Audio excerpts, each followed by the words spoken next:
So i-update ko kayo pagka bukas na ulit yung Sitio Baag. For sure, pagka nagbukas ulit yan, mas maganda na. Ni-improve nila. Yan, so kung pupunta kayo dito sa Sitio Baag, kung hindi man kayo makapunta dun sa view deck, madaming spot dito na pwede kayong tambayan. Ayan, sila kuya, nandyan lang sa gilid. Kasi maganda pa rin naman yung view. Kahit saan ka pumuesto, no babe?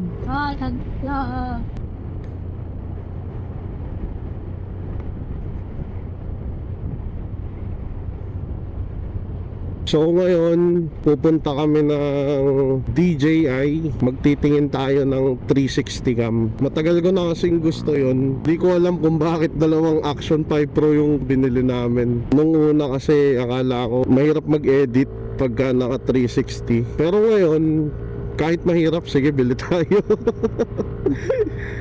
Mukhang mas maganda yun eh. Yung isang mic pala babe, nilagay ko dito sa may tenga ko para marinig ka rin nila. So hindi ko alam guys kung maririnig nyo si Hana, no? First time kong ginawa to. Sana marinig nyo siya. Hi ka daw babe, di kita marinig.